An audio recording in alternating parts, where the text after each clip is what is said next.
Hi again, everybody. My name is Greg Anderson, and this is the Good Timekeeping Show with Greg Anderson. And here's a good timekeeper I just got, a few weeks ago, Christmas time. I'm finally getting around to making a video about this one. This is a LaCrosse technology atomic clock receiver. They call this their UltrAtomic clock.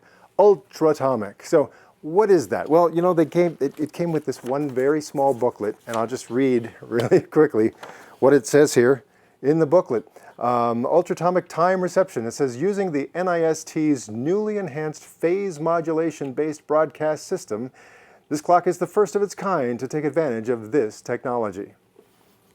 So, what does that mean? Well, without getting into the nitty-gritty details, this has been a few years ago that the WWVB broadcast, something was added. So a little bit of data was added to that data stream. That's what they call the phase modulation thing.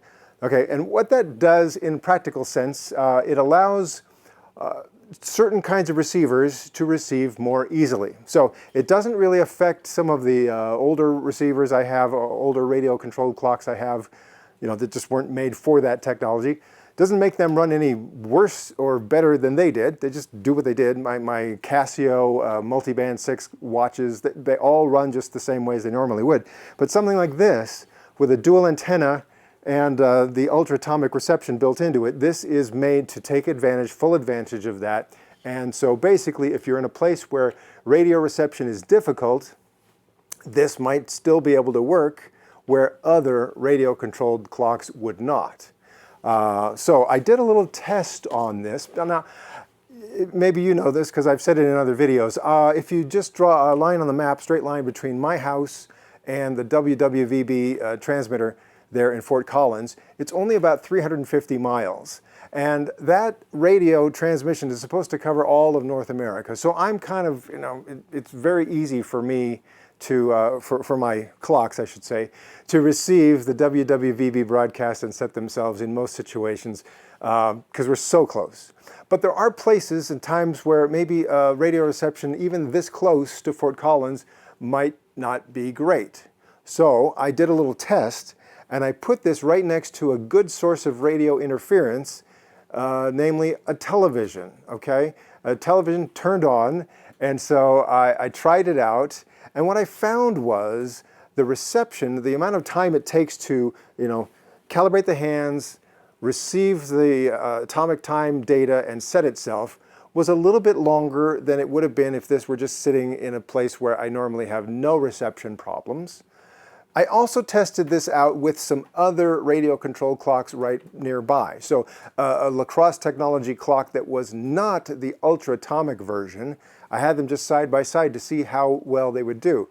And with the and also I added a little digital alarm clock I had from Oregon Scientific.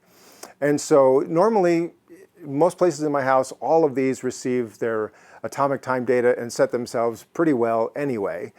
But when it was right there next to the TV, this was the only one that could still do it. And I used an older, late 1980s Mitsubishi tube TV, which I figured would have even more radio interference that was generated by the TV. Where the other clocks couldn't do it, this one was able to set itself. So that's the bottom line. If you've got a place where radio reception is difficult, where other atomic clock receivers just don't seem to work, this is designed to work in those places. Now, apart from that, it's just a basic, you know, three-hand analog clock, hours, minutes, and seconds in the 12-hour display, and that's what it does.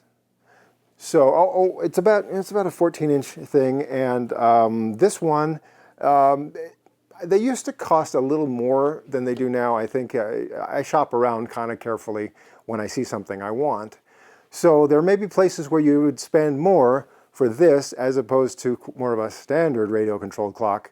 I found this at Amazon, about $46 and change. So I figured that was pretty good. And even though radio reception is not really a big issue for me on these kinds of clocks, I'm kind of excited to have this, and not only does it have the improved radio reception, but it's got a couple extra nice features on the back. So as I look on the back of it, first of all, you should take note that it runs on C-size batteries. Most of my radio-controlled clocks run on just the regular AA batteries that most quartz wall clocks run on these days. But this one runs on C batteries, and in fact it takes 2 of them to do just the basic function. And so you'll see in the battery compartment there's actually space for 4 C-size batteries, but you don't need to use all 4. Basically, the 2 on the ends where the blank spaces are right now, those would allow more battery power in parallel to the ones that are already in here.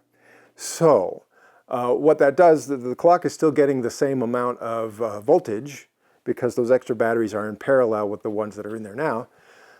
It would allow just the extra level of just milliamps that are in there, and the net effect of that is that you get batteries that last longer between having to change the batteries.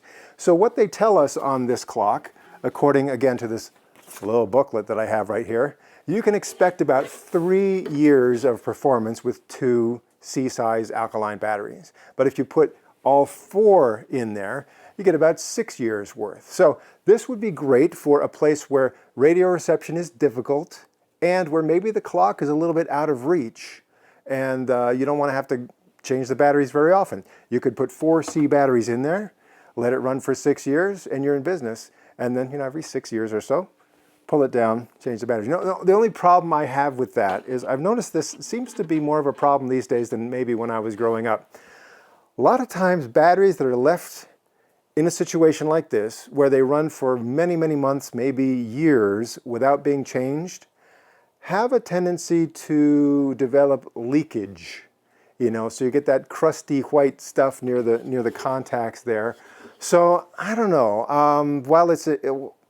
While it's an interesting idea that you could keep batteries in there for 6 years without ever having to look inside the battery compartment, I think I would want to perhaps every 6 months or a year, at least every year, just open up, take a look, and make sure the batteries are not leaking and causing corrosion inside of it, okay? Like I said, that seems to be more of a problem these days than I remember growing up, but I don't know, maybe part of that is that a lot of the devices that we used when I was growing up just used batteries more quickly. So I really think part of the problem is when a battery is left with a little bit of a drain on it for a long, sustained time, that may be an issue in the leakage problem. Now, another thing I would do, just because this is the kind of guy I am, C batteries can cost a lot. I went down to my local Harbor Freight store just around Black Friday, Christmas time, and they had a sale on these C batteries for about $1 each. So I got this 4-pack for about $4. And that's actually a good deal on C-size batteries. Sometimes you'd pay much more than that.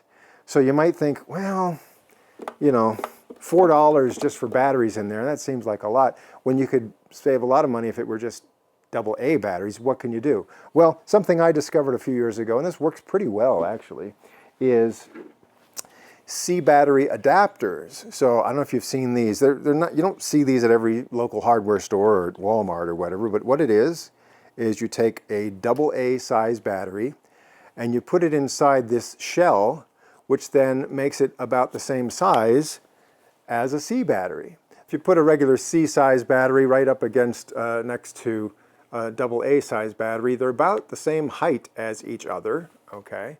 Really close. And then if you just put that shell on it so that they're the same diameter, then this little AA battery can operate in the same space that a C battery would be required. Now, is that a good idea? I don't know. You'll probably find manufacturers that say, oh, we don't recommend that, don't do that. Because, basically the C-size battery has a little bit more power inside, obviously, because it's bigger. But it's the same voltage. So you could get away with it. So here's an idea, if you want to try it. I don't know.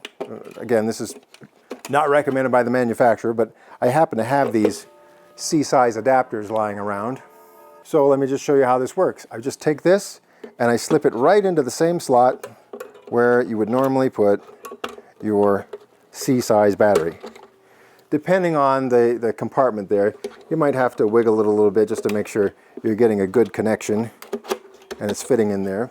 But when I do that, you can see that it has started to work. And so it's going through its setup calibration process.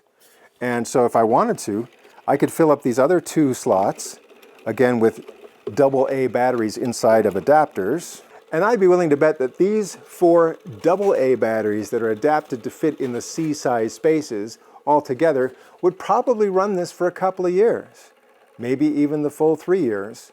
Wouldn't be the full 6 years that they expect out of 4 full-size C batteries, but I think I could get away with this if I wanted to for a little while.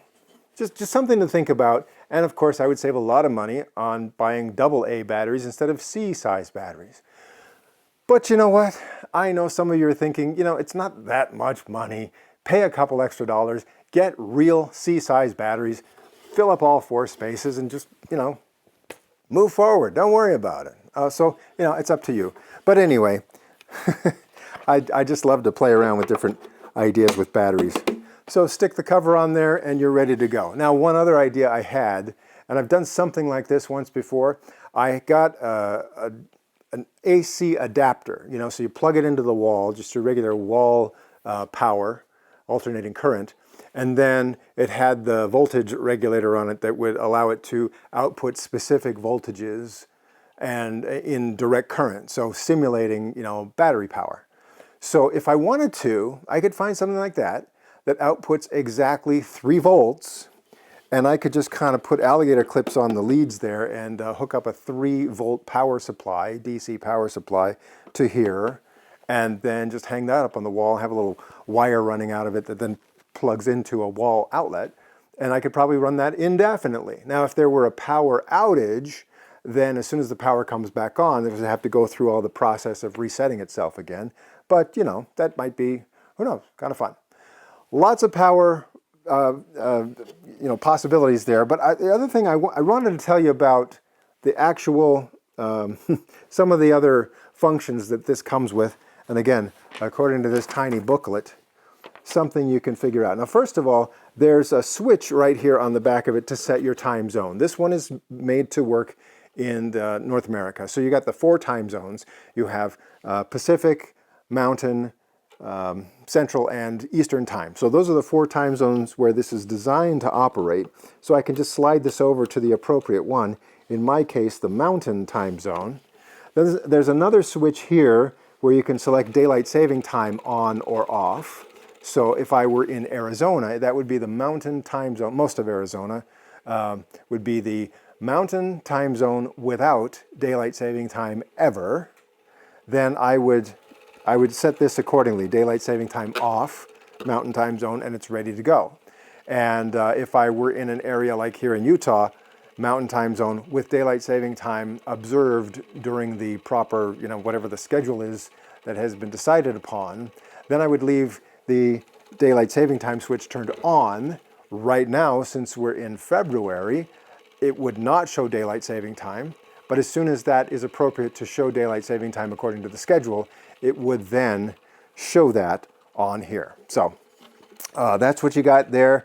Then it has a quartz mode. So if for some reason you wanted this clock, but you did not want it to be receiving WWVB, you only wanted it to run as a quartz clock, well, on the one hand, I'd say, well, why don't you just buy a quartz clock? You don't need to get one of these. But if for some reason you really love this and you wanted quartz mode only, then there's, under the time zone switches, there's one that just says Q for quartz. And so when you're setting it that way, and I'll just do that right now, I set it to Q, and then down here the daylight saving time switch now becomes the quartz setting switch. So if I flip that down, then it's Q set, quartz set, and I have to wait for it to kind of go through its calibration here where the hands race up to the 12 o'clock position or whatever it's going to do, and then just kind of park there. So that's going to take a moment. All right, it took a minute or two, but it parked itself at the 8 o'clock straight up position. So this is in the quartz mode only, quartz set. So there's a little tab on the back, which is actually a button. And if I push it one time, then it will go ahead 1 minute. If I keep pushing it, it'll go ahead 1 minute every time I push it. Or I could hold it down and it would just keep on going. So when I reach the time that I want it to be, in this case, let's just pretend it's 8:55. So I let it go. There, it's 8:55, and now I just switch it from Q set to Q run in quartz mode, and now it's just going to start running as a regular quartz watch, quartz clock, completely unaffected by WWVB. Again, I don't know why you want to do that. I wouldn't recommend it, especially in my house, because we have good reception here. I would go through the process of just setting it to the right time and letting it set itself using WWVB. So for that, what I would do is I would just maybe remove the batteries and start over and just flip that switch over to the mountain time zone and let it do its thing. All right. Now there's a couple of other settings on here that I could make you aware of. One is just called sleep. So under the time zones, you could just move it over to sleep. What does sleep do? Sleep will cause the hands to go and park themselves at the 12 o'clock position, but still maintain the right time inside its memory. So the idea there is that if you were going to ship this clock somewhere, or put it in the back seat of your car and go move somewhere and take it somewhere, you would put it in the sleep mode. The hands would park themselves at 12 o'clock and stay there, and then as soon as you get to your destination, you switch that to the right time zone and then let it run. So just a way to keep it running, not have to do the full reset, but park the hands while you're moving it around. Because it's a little bit susceptible, I guess, to, if it's bouncing around a little bit while the hands are moving, then something might get out of alignment. So that's where you would use the sleep time zone mode. And then one other thing here, a couple other things. It's telling me in the little booklet that when it's on low battery, what happens is the clock is going to keep running, except for the second hand is going to park itself at the 6 o'clock position, pointed straight down. So if you notice that behavior, hey, the clock seems to be running, but the second hand is stuck down at the number 6, what's wrong? It means the clock thinks it has a low battery. So switch those batteries and you'll be out of that problem there. There's also something called an eco mode. So what this does, when you turn on eco mode, and that's a switch right there, it's going to save a little bit of battery power by stopping the second hand overnight. So what they're saying is that between the hours of 11 p.m. and 5 a.m., the second hand will stop, and I believe that stops at the straight up 12 o'clock position and saves a little bit of battery power. So, supposedly between 11 p.m. and 5 a.m., you're not looking at this clock anyway. And I have to admit, I'm usually not looking at this clock much between 11 p.m. and 5 a.m. So I think I tested it one time to make sure that it worked, and then ever since then I really haven't paid attention to the eco mode of the second hand stopping itself. And then there is one more thing you can do with this. Let's say you don't have, you don't live in those regular time zones that I talked to you about for North America. It's not Eastern, Central, Mountain, or Pacific for you. Can you use this in a different time zone? Well, the answer is yes, you can. So what you do is, first of all, you set it up, again, looking at the special booklet here. You, first of all, set the time to the Eastern time zone, or ET time zone, and let it do its thing and set itself. All right, it took a quick break, and I just set this clock up from scratch in the Eastern time zone setting, and now it's set to the exact correct time using the WWVB connection to set itself. So I've set it to the Eastern time zone, which is also the custom time zone, and now if I press this set button, I'm just going to tap this button quick, and we see it's going to race around 1 hour, exactly 1 hour, to a new time zone. That would be the Atlantic time zone in this mode, because it's 1 hour ahead of the Eastern time zone.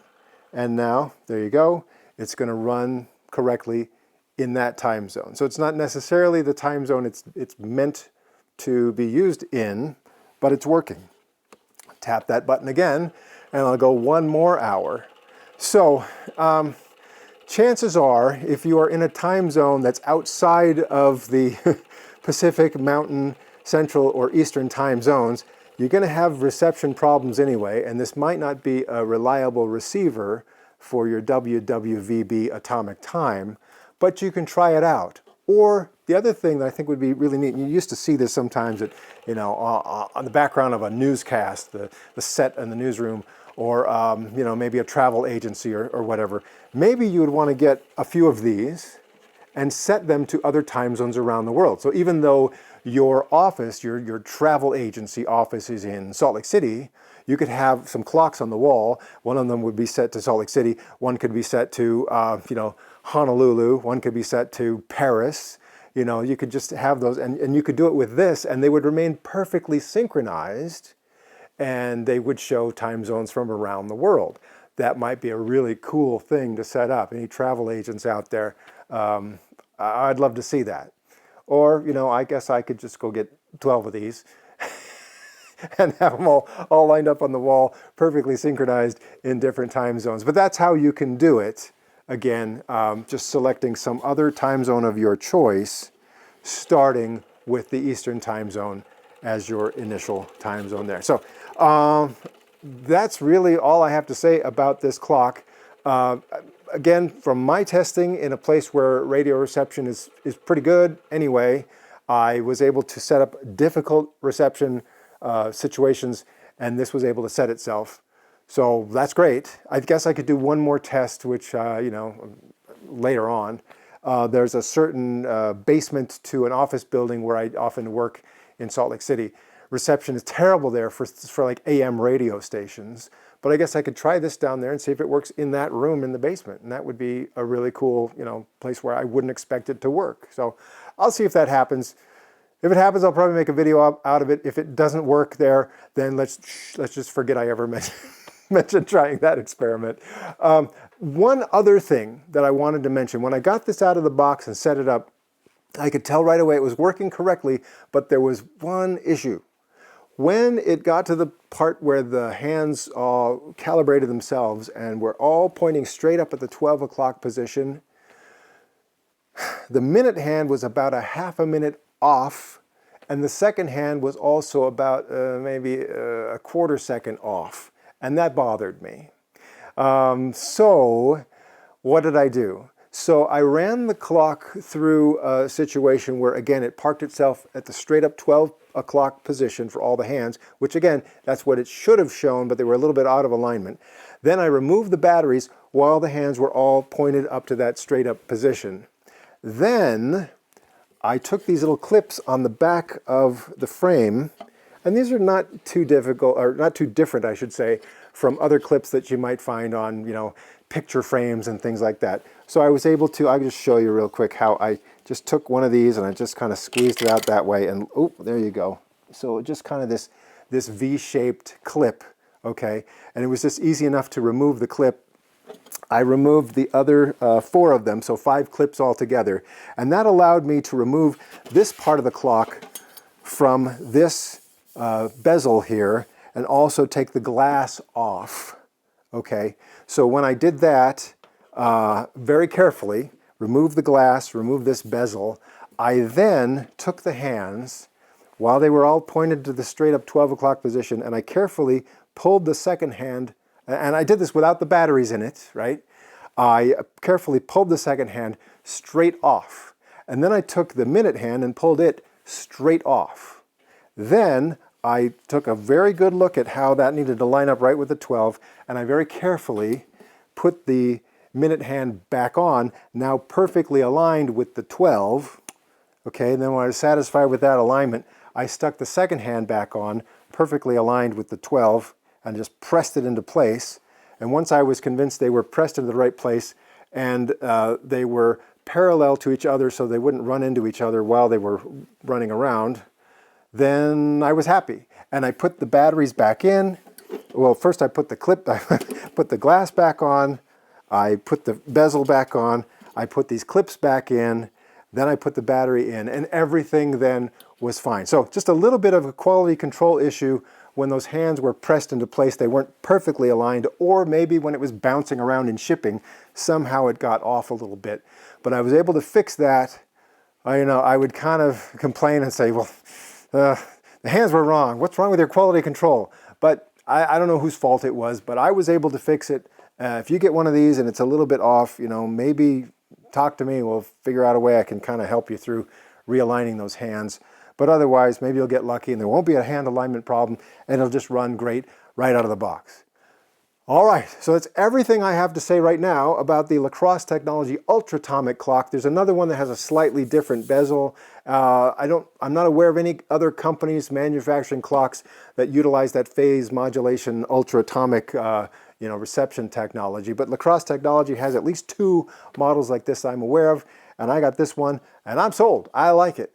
So that's all for now. I have more videos to talk about clocks and watches, even G-Shock Square watches, so I hope you'll come back for another episode of the Good Timekeeping Show.